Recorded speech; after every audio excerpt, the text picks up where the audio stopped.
Hello, hello, and welcome back. This is your host, Andrea, with From Mrs. to Ms. I'm being joined by, let's say, a repeat offender here.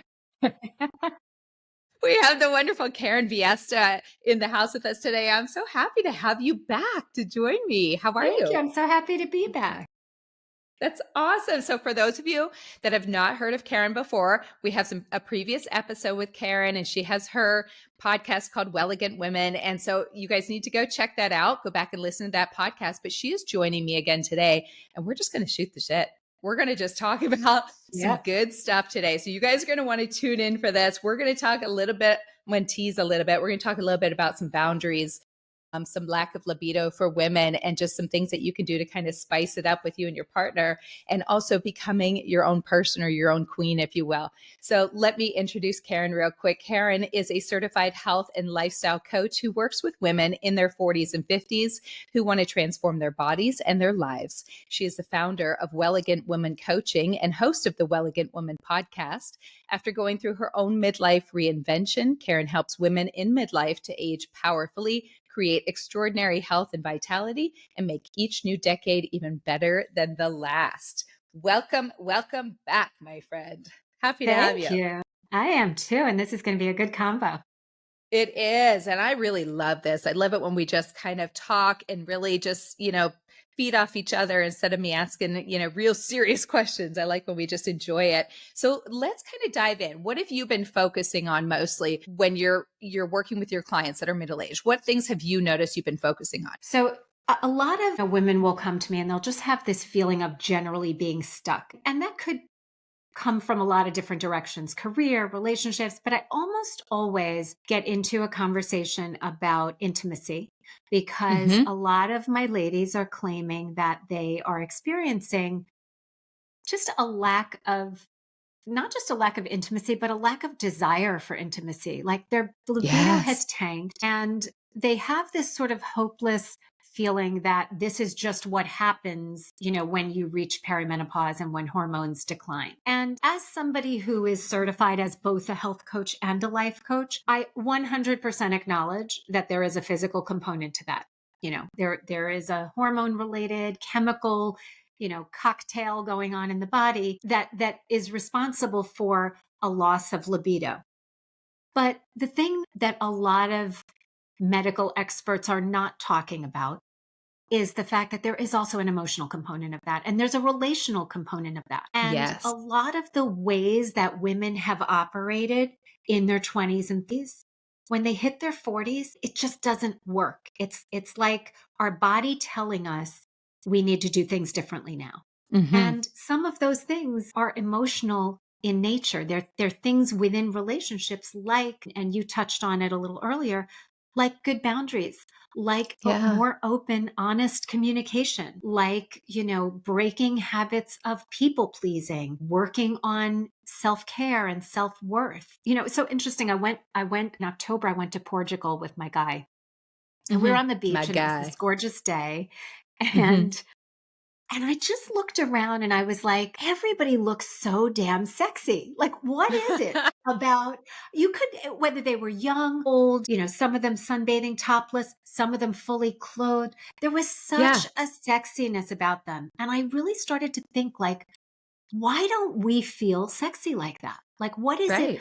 culturally? What is the messaging that they have that makes them feel vibrant and sexy and alive in the second half of life where Mm-hmm. we just seem so self-conscious and stuck in our heads and comparing ourselves to these unrealistic beauty standards. It was just so Mm-hmm. interesting to me, and it kind of forced me to like take a little bit of a deep dive into just how do we bring back that The sexy. libido, that sensuality, sexuality. Yeah, like how do we get our sexy back?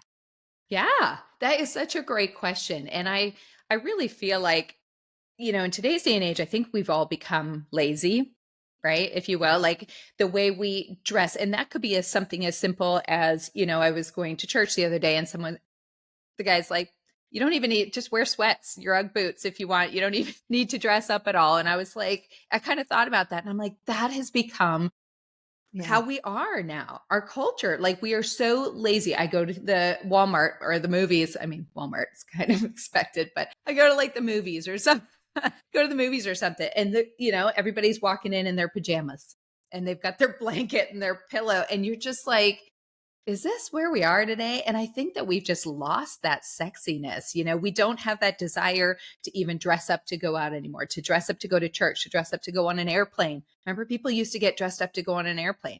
Not that I want to, but again, they're showing up in pajamas. So I think it's Yeah. just, we're lazy these days. And I Well, think, it's funny. I'm sorry, I didn't mean to interrupt you. no, Go ahead. you're good. Go ahead.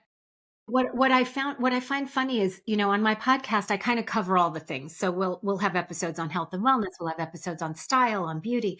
And there's this one stylist who I interviewed not too long ago, and she blames so much of what you're describing on COVID and the quarantine, I was going because to she say said that. even as far as style, like, when people got into this habit of like, we just wear our pajamas all day long, or we just wear yoga pants all the time, it's been hard to get people to move away from that. Even though, the world has sort of come back online, many people are Hmm. still stuck in that mentality of like, you know, I have to just keep myself comfortable at all times. And I think it Yeah. ties a little bit to what we're talking about with respect to sexuality, right? Hmm. There is a necessary discomfort in order to grow. Hmm. Discomfort in, with your partner. Like there are conversations that need to be had that may not be 100% comfortable.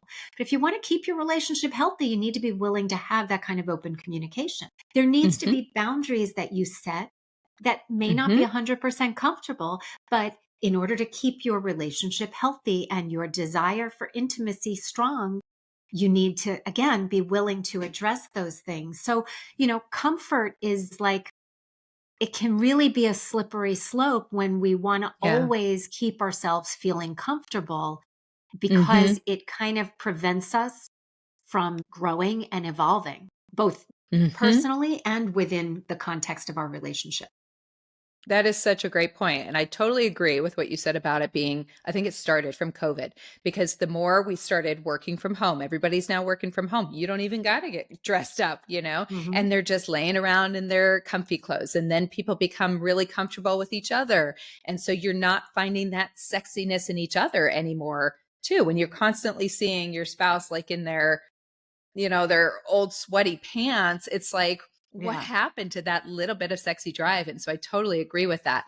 And I think that the boundary part is so important because the communication and how we speak to each other is really huge in setting boundaries. I think there's a lot of really really subparts to the boundaries. I was thinking about this when we were talking about, going to talk about boundaries. And for me, there were just so many little subtitles on that. Like there's the emotional boundaries that you have to have, right? Like protecting your feelings, how you're supporting each other, how you're feeling your validation. And then of course the physical boundaries where we have the touching and the physical intimacy and your space. And so you can just go through all of these, your time, your alone time. How do you balance your friend work relationships? Do you have your work home balance, and then of course we talked about communication, and then the last one I was thinking about was social and digital boundaries, sharing your relationships online, how much we share in those. So we can kind of touch base on a little bit of those and talk about the importance of boundaries because they are Yeah. super important beyond just saying no to sex. That's what I Yeah. always think of And the first. reason, I think the reason boundaries comes up with respect to midlife and with respect to intimacy and relationships is that Hmm. the problem with libido many times, and I'm not saying this is across the board 100% of the time, but I would say a very good bit of a lack of libido and a lack of Hmm. intimacy is because resentment has built up between two people. And a lot of resentment that women feel in their 40s and 50s and 60s, and what I would call like the second half of life, comes from patterns that we set in the first half of our life. Hmm. Things that we did or didn't do that became so habitual. We've got years sometimes of resentment built up. And Hmm. so we get to now this stage of life where, we look at ourselves, we feel like we don't even recognize ourselves sometimes. We're seeing physical changes and we're a bit angry and resentful about that. We have developed relationship patterns that don't serve us, that probably never did serve us, but now we're Yeah. good and sick and tired of that. So Yeah. yeah, it's not, uncommon. It's understandable why we would reach this stage of life and say, I have no libido. And yes, part of it is hormonal and physical, but a big part of it is just that we need to be willing to get in there and undo some of the patterns that we've set and some of the ways in which we've become accustomed to operating. It's like, we have to go in and do like a reset on the whole operating system. And Yeah. that's hard and it's a lot of work. And Yeah. sometimes it's easier for women to just blame it on their hormones. Mhm. It's easier to just say, well, Yes. I'm in menopause, so I have no libido. Mhm. That's huge right now. I think most women say that right now. That is kind of like, the coined phrases, "Well, I'm in menopause, so that's Right. what's going on." Yeah. Right. So that And makes there it is a really tough. certain, there's a certain amount of cultural conditioning in there too, because I think, we have been sort of conditioned to believe that things shut down after a certain age.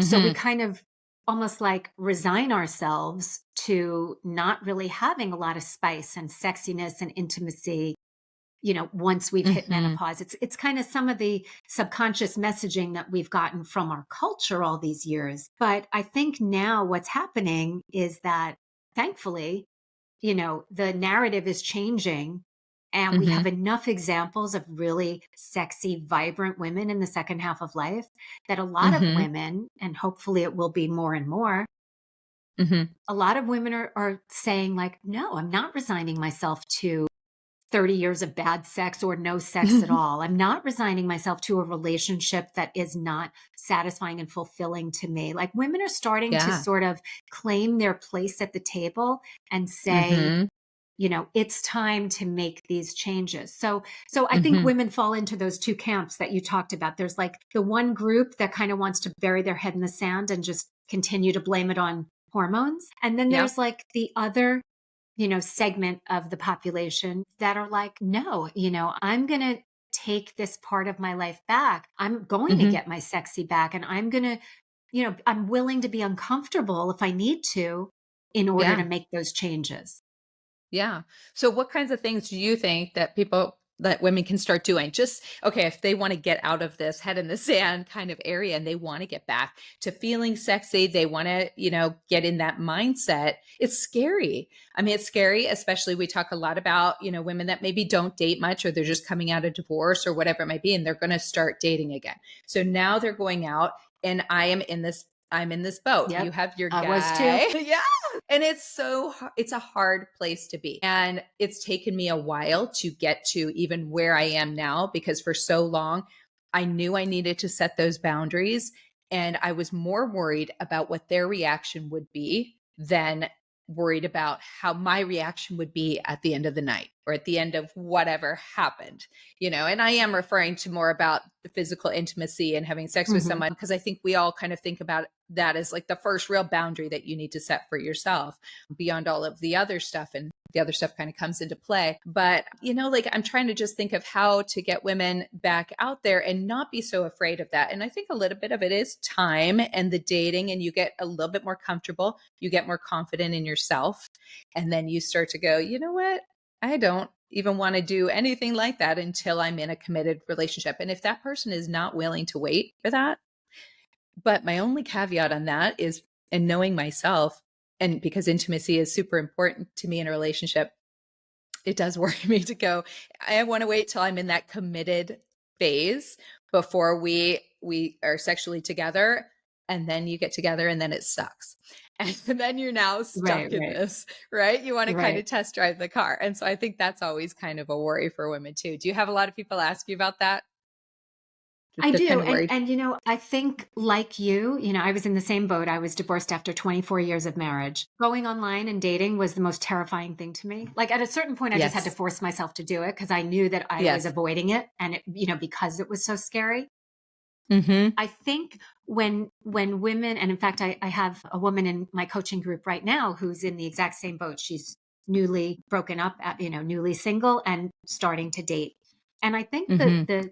the first bit of advice that I always say, I always guide women to do is to raise your standards, like in every Yes. area. I'm not just talking about in terms of relationships or sex. I mean, in terms of what you're eating, how you're moving. Like, Mm. I think it's Tony Robbins who said, and I love this quote. I heard it years ago. He said, "We don't get what we want or what we dream of. We get what we will Mm. tolerate." And I Mm. think it speaks to not only what we will tolerate from other people, but what we tolerate from Mm. ourselves. Like, Yes. look at every, put your life under a microscope, right? Look at Mhm. every area. What am I eating? How am I moving? How am I sleeping? How am I dressing? To go back to your point, Mhm. you know, when you elevate your standards for yourself, Mhm. you force other people to meet you there, Great right? point. And so Yep. when you're beginning to date or even if you're trying to improve your marriage, a relationship you're already in, if you want to Mhm. make a job change, whatever it is, I think the step number one is expect more of yourself and expect more from other people. I think women are notorious for having low standards and then constantly feeling disappointed because people are Yeah. not exceeding their standard. People are never going to exceed The your low standard. standard. They're going to meet you at the lowest point of your standard, Yeah. like Because your you're willing to baseline tolerate standard. it and you're accepting it. Yeah. Yeah. And I think that applies to everything, sex, everything. And when I looked around on that beach in Portugal and I saw all Yeah. those sexy people loving life, I Yeah. guarantee you they had a much higher standard when it came to their own self care, their relationships, their sex, their clothing, like you name it. I feel like, there was just, I looked around and I was like, yep, she's a queen and she's a queen and she's a queen. Like it was so clear that these were women who thought highly of themselves, who Yeah. loved showing their bodies, who loved being, enjoying the sunshine and like nobody was on their phones. Nobody was hiding That's a under big one too, yeah. Karen. Yes. Nobody was on their phones. Nobody was hiding under big, those big, what do you call them? I know people call them like moo or whatever, like those big things where Yeah, you yeah, yeah, you yeah. just want to hide. Like everybody was like showing it off, having a Yeah. blast. And I'm not talking about people who had perfect bodies by the, Yes. standard that the media sets for us. Like we're talking about normal, everyday people with normal bodies, normal faces. It was not like we were in a place where everybody was, you know, Perfect. Yeah. perfect images, right? Everybody was, Right. but nobody was hung up about it. Nobody was Nobody cared. But I hiding or think that's a lot of embarrassed. that social media we deal with, Yeah. especially in America. We are glued to our phones. If we don't get that post out in the morning or at a certain time of day, and I'm guilty of it too, because we know we need to keep consistent and keep ourselves out there. But what does that do to our self-esteems at the end of the day? And we are Yeah. seeing, we're constantly going, gosh, why are they getting so many more views, so many more likes, so many this and that? I just feel like in other countries, maybe they are still doing the social media. I don't think they do it to the extent that we do it. And so they can just be themselves and they're, more comfortable in their own skin. We're always comparing ourselves to each other, which makes I it think they have typical. different ideas about aging. So when those Yeah. women are on social media, I don't think they're necessarily feeling bad about it. Like, Hmm. we and a lot of women have, I've heard it termed like comparisonitis, where you're always Hmm. comparing yourself and you're always feeling like you come up short. I Hmm. don't think women, at least these women I was looking at, they didn't look like they thought they came up short. Like We're they were owning full it. of confidence. Yeah, they owned it. They were confident. I just kind of get the sense, and I have one of my dearest friends is French, and she says Hmm. too, like they embrace age in a way that we don't. And so, a lot of women in midlife just don't feel that they just haven't internalized those messages of like, oh, you're drying up, you're getting Yeah. old, things are shutting down, like Yeah. your sexy years are over. They don't feel that. They haven't been taught Right. that. And I think that there's a lot of freedom in that. And I think if Mm-hmm. women can raise their standards and sort of shed some of these unrealistic expectations we have of Mm-hmm. what we should look like and what our bodies Mm-hmm. should look like, and how we should be operating in relationship, I think we could just have a lot more fun Mm-hmm. and just feel a lot freer in Mm-hmm. when it comes to relationships and sex and intimacy and all of that. Yeah. And so, yeah, again, that just goes back to setting your boundaries and your standards for yourself. A lot of Mhm. the time I see some funny TikToks sometimes where there was one in particular where this girl was like, "Oh my God, he opened the door for me." And her friend's like, "Bare minimum," and she's just going through the list. She's like, "He kissed me on the forehead." And she's like, "Bare minimum." And the girl's so excited that he opened the Yeah. door. Why should the man not open the door for you if that's your standard? And I actually did an interview a couple weeks ago with this woman. Trying to think, I think she was from Dubai, and she's very famous in Dubai. Her name was Natalia Kobokina, and it was very interesting doing the interview with her because she was in London at the time when we were doing it. I'm always so worried about when I do my podcast, like the lighting has to be right and the Mhm. sound, and because you want it to Yeah. be the best. We got on, it was 10 o'clock at night for her, and she was just down in her hotel lobby in the lounge area, just sitting on there. She had no earphones in, no special lighting, and then she would just kind of show me. She said something about setting her standard of the places she likes to go, and she shows me the hotel that she's at. And it was such a different vibe from her. She was just like, no, I know who I am. And she was like, if a guy says he wants to take me to some, place.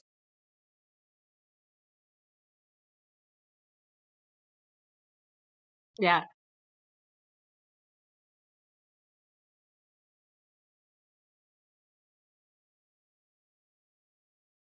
Yeah. Yeah. It's so true.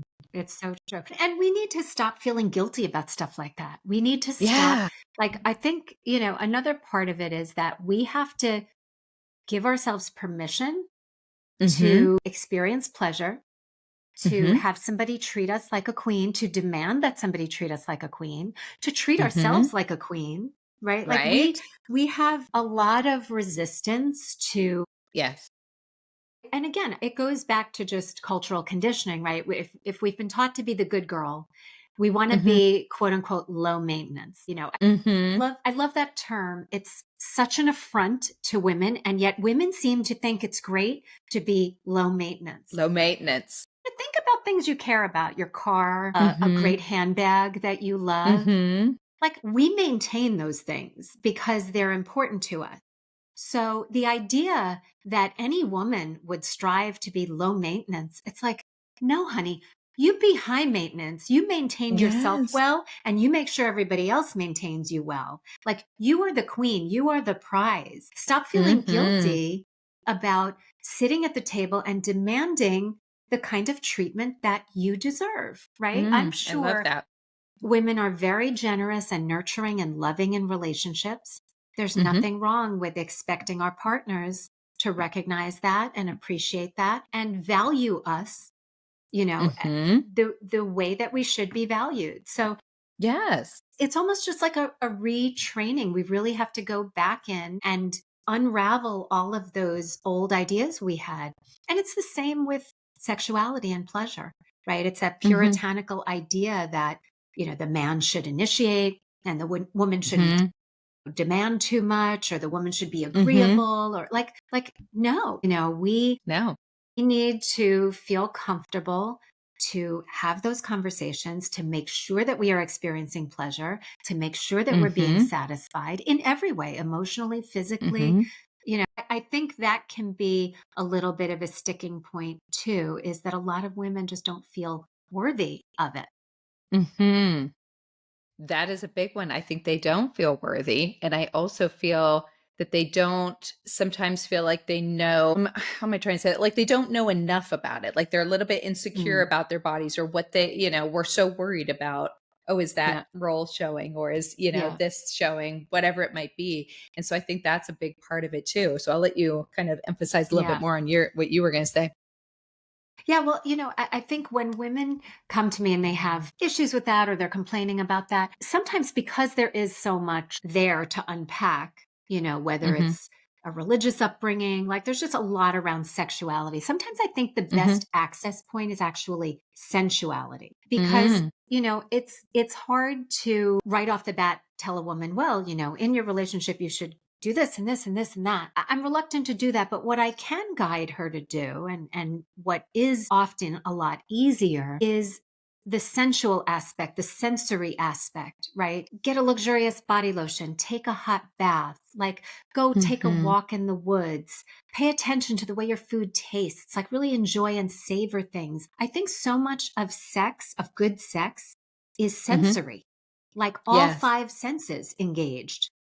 Yeah. But when we are so far removed from that, Mm-hmm. it can be hard to jump right to that. So sometimes a good way to just get back into your body, get out of your head and into your body, is through Mm-hmm. those sensory experiences, really connecting with the way things feel.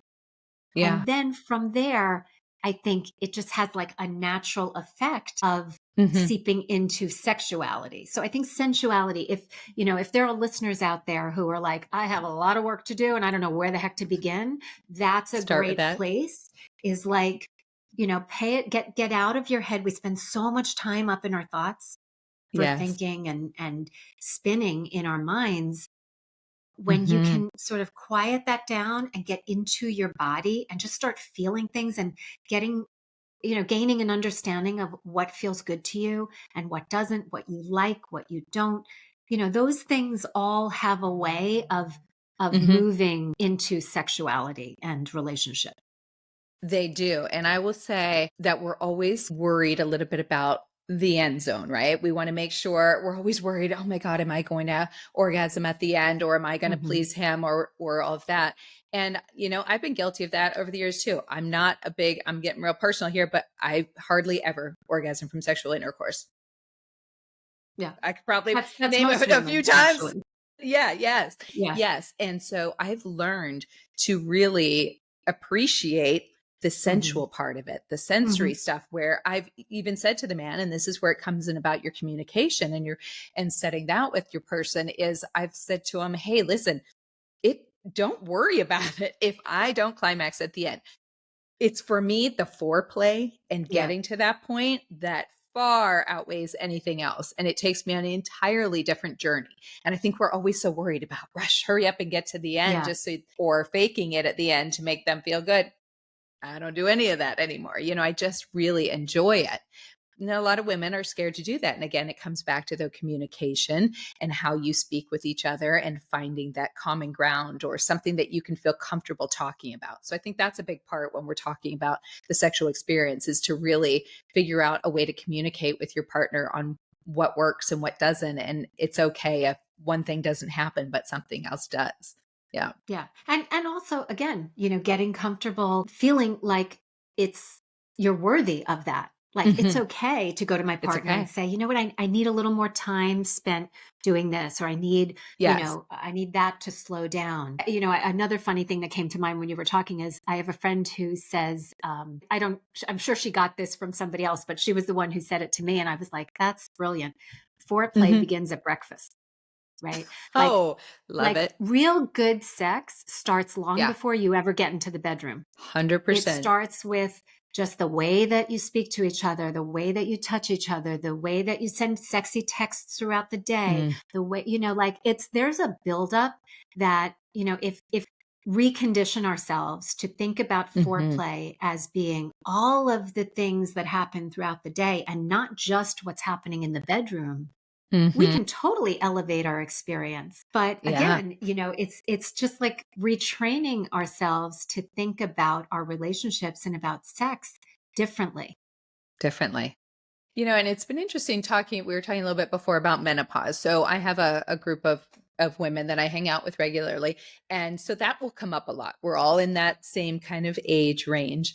And they will talk about, how dry they are all the time. Like that they have to go and get on hormones and do all that stuff, that they're all going through that menopause.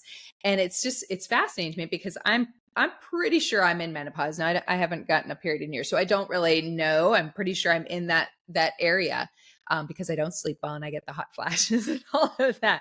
But beyond that, it's interesting how everybody's kind of different in that sense, because I don't have an issue at all in that area of being dry. So I'm always like, curious, asking different people. But I think that also sometimes goes back to them using that a little bit of as an excuse, right? Like, oh, well, yeah, it's really difficult for me, or it's painful, or it hurts. Like what kinds of things would you suggest maybe for women to kind of do if they are in that space and they want to get out of it? Hopefully they want to get out of that space and like to sit in it. But what kinds of things could you suggest in that area? There's fortunately, we live at a time where there are so many remedies and people speak pretty openly about them. Just on the Mm-hmm. physical level, there's Mm-hmm. hormone replacement. There are lots of vaginal moisturizers. Mm-hmm. There's vaginal estrogen. There's plain old coconut oil. There are Mm, many, many different kinds of lubricants and many yeah. good natural ones, because I agree, I don't want to be putting any of that chemical stuff on myself either, but Yeah. there are lots of great natural alternatives. So I kind of feel like that's just not an excuse anymore. At one Yeah. time, maybe Yeah. it was, but I feel like if a woman is experiencing a problem like dryness, um, Mm-hmm. there are lots of remedies. And if the remedies aren't working, that's a Mm-hmm. conversation with your doctor. Right. Mm-hmm. But Mm-hmm. I think the approach of I'm just going to avoid sex is a Mm-hmm. dangerous one. And it's not, it's a dangerous one in terms of it could be very detrimental to your relationship, but it's also Yes. detrimental to us as women. You know, Mm-hmm. we are vibrant, we are young, we are healthy. Like, there is no reason we can't be having phenomenal sex until the day that Mm-hmm. we die. And the woman who is willing to say, I'm done, I'm dried up, that's just the way it is. And Mm-hmm. so this is That's so it. sad. I think it's reflective of deeper issues that really need to be addressed. Yeah. And I think it's a lot, again, it's, a lot of cultural conditioning that needs to be unraveled, maybe Mm-hmm. some family messaging, some guilt, some shame. Like, there's a lot Mm-hmm. to that. And a lot that could be problems within the relationship, right? Because let's face Yeah. it, if you're not really happy with your person, you've got to be willing to address Huge. that too. And I think a lot of women are like, well, I'm too old to break up. I'm too old to get a divorce. Yeah. I'll just live with it. But Yes. if living with it means shutting down that entire part of your life and just never Yeah. experiencing great intimacy and great sex again, is that really Mm-hmm. worth it? So I think it's a No. little bit scary to kind of like peek under the hood. And I think that's why so many women avoid thinking about these things. And they just say, well, I'm in menopause. And so my libido is Yeah. low. Yeah. No, I totally agree. And I think that a lot of it, like you said, it comes down to the relationship dynamics. And so maybe we Hmm. talk a little bit about things that they can do, if there is lack of effort on one part. Of course, it's not always the woman. Maybe the man has a lack of effort as well, or there's some sort of underlying resentment, like we've talked about. There's, self esteem issues, that they might have with body image issues. There's some kind of an emotional disconnection. There's all kinds of things that kind of can help keep that libido from not really working the way you want it to. And we tend to suppress it too. And I remember even being like that, like you said, you were married for 24 years. I was married for 20 years. And everybody should look at that and go, wow, look, it can be Yeah. done because, here we are to live and tell the story and talk about it. Yeah. But, I just remember very much in the end, it was like this just, oh gosh, it was such a chore to do any of that, to be physical with him. And it's not, I don't want to say anything bad about him. He's a great friend of mine and he's wonderful. But just, all of those things that just takes away from you as a person. And it got worse and worse as it goes, right? Because we never had those conversations. You just feel like it's such an effort to have to do it. Yeah. And it's funny how when you're in that spot, it feels hopeless, but it's not. It's not hopeless. There's so many things like we talked about that you can do. And I think it just starts with really looking under the hood for sure Yeah. Well, and figuring I that. shared with you that quote by, it's not really a quote, but I heard Esther Perel, who I love. And I Hmm. always recommend her work to So people because good. she just has such great insights. But she was talking about, a relationship being like, imagine two people on opposite sides of a window pane. And Yes. your goal is really to keep that window as clean and clear as you can. Because Mhm. when you have resentment and anger and things that are unexpressed, all those things kind of cloud up the window. And when Mhm. it's cloudy, you don't see each other clearly, and Mhm. you're not able to connect as well. So I Yeah. love that analogy, because I think that, there are things we have to be able to look at our relationship realistically and say, Mhm. okay, is this a matter of, is this a window I can clean? Like if we think of ourselves like an editor, there are some stories that you just need to get in there and revise it a little bit, right? And you tweak it and you change it and you expand on this part and you cut out that part. And then there are some stories that just need to be cut. So I Mhm. think it's a hard place to be. I've been there, you've been there. Like Mhm. sometimes you just have to really be realistic about your relationship and say, okay, I've got this window that's really clouded over. Mhm. Is it something I'm able to clear? Is this something I can tweak and edit and revise? Can we get in there Mhm. together and clear this and come Mhm. back to a place where we're seeing each other clearly and we're connected again? And there are Yeah. for sure many cases where that is the case. And if you have two people who are willing to do the work to clear that window, Mhm. then that's a relationship that can be edited and it can be, Mhm. turned into what you want.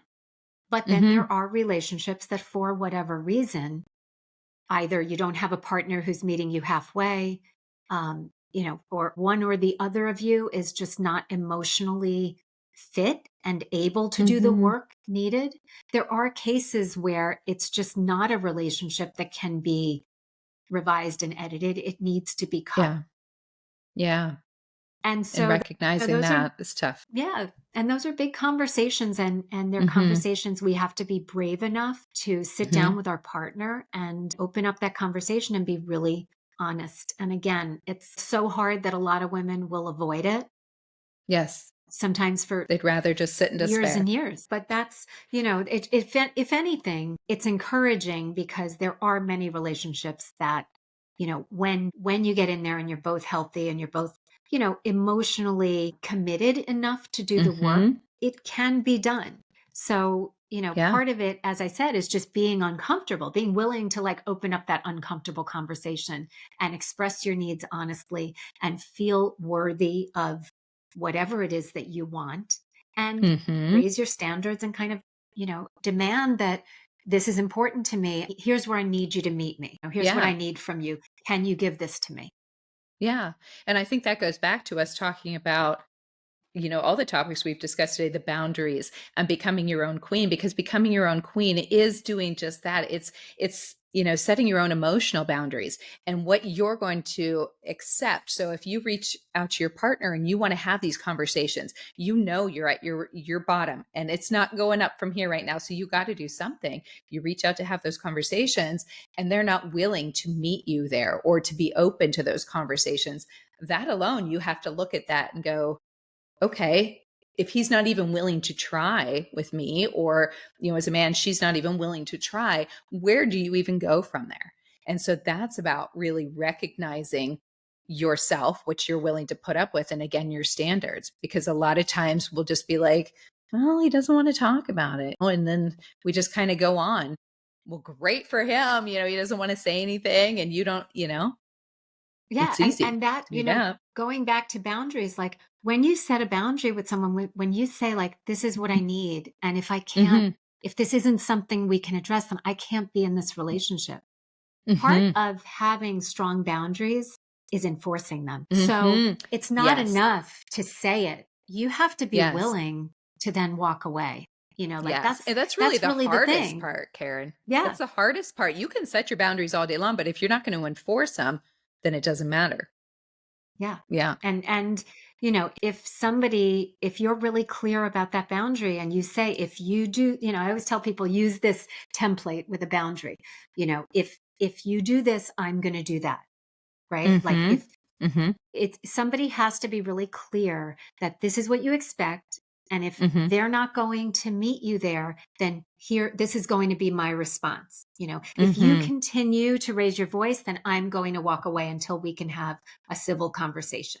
That's how to Mhm. set a boundary, right? So Yeah. if you go to somebody and you say, here's what I need in this relationship, And if you can't give it to me, then I can't be in this relationship any longer.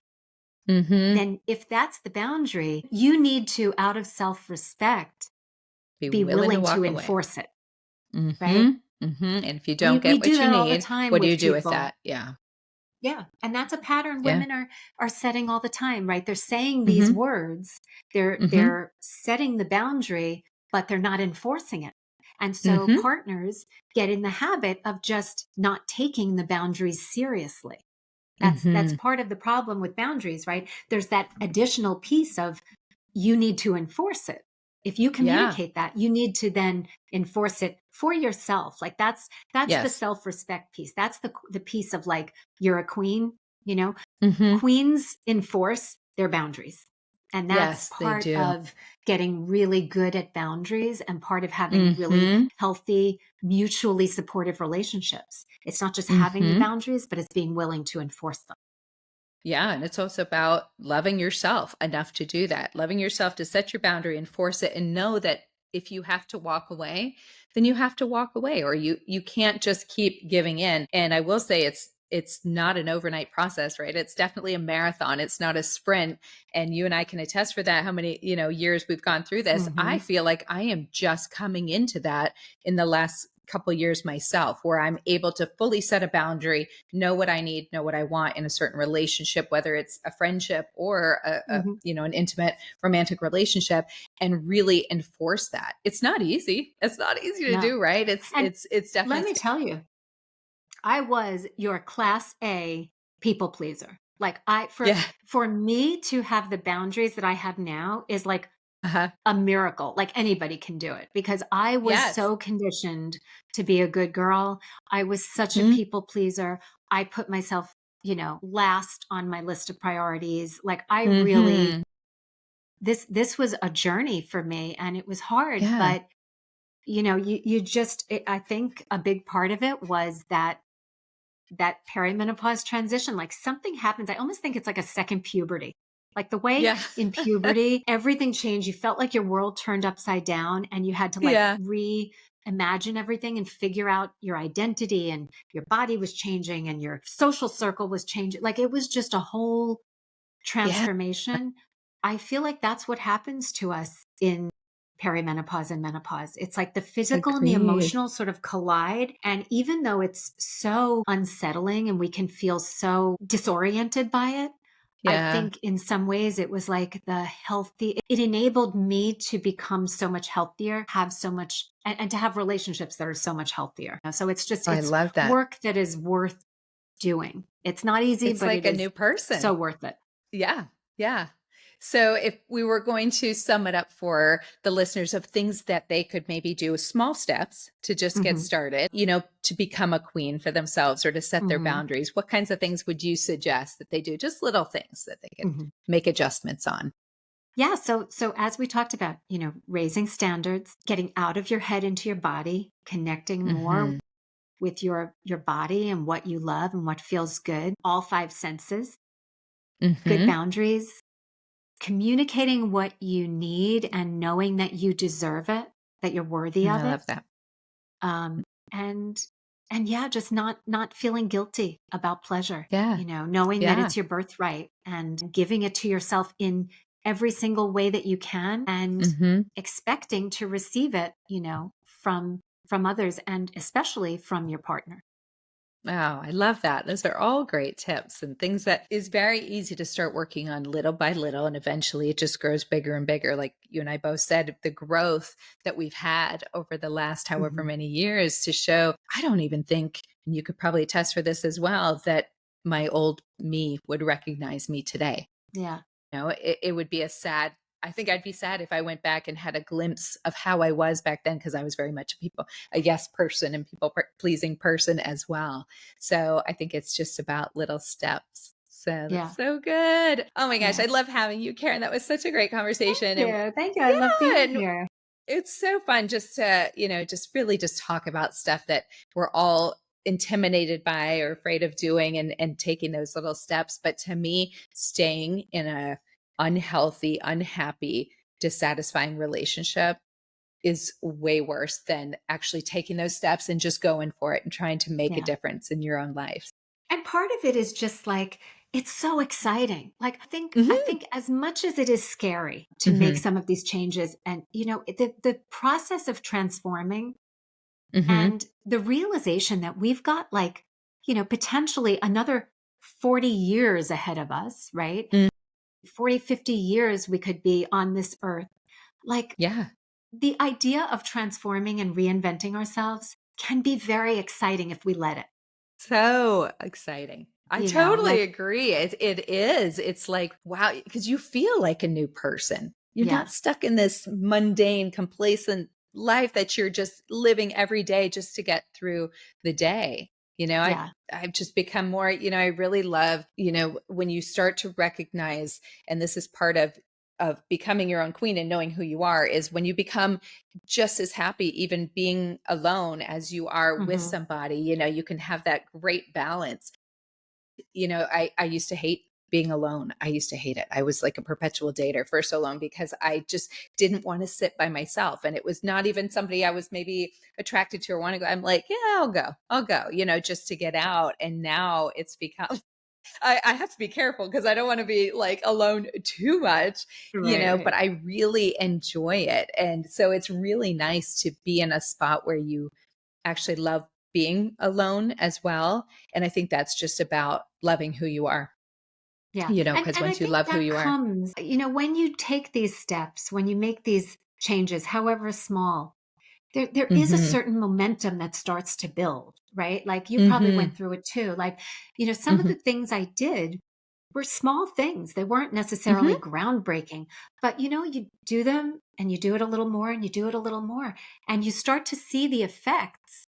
And you kind of like fall in love with yourself and with your life, yeah, and the prospect of change becomes a lot less hmm scary because you have your own back. Like yeah, I've got me. I don't need to I've be got me. afraid of what's coming next. I've got me. And that's Hmm and again, it's like that attitude of being a queen. We just Yeah. embrace it. We know that whatever is going to happen, we're going to be good. We've got ourselves. Yeah. Oh, I love that. So, so good. Thank you once again for joining me today. Tell everybody where Of they can course. find you, Karen. You have such great insight. Thank you. So you can find me at wellegantwoman.com. That is my website. Hmm And actually, stay tuned because I'm going to be running a free workshop probably mid March. It's called From Stuck to Unstoppable: 3 Steps to Love Regain it. Energy, Confidence, and Purpose. So it's a lot of the things that we were talking about today, ironically. Yeah. But Yes. yeah, so I have a bunch of free resources there that I'm happy to share with your listeners. They can just jump onto the website and get those. And of course, I'm on Instagram and all the socials.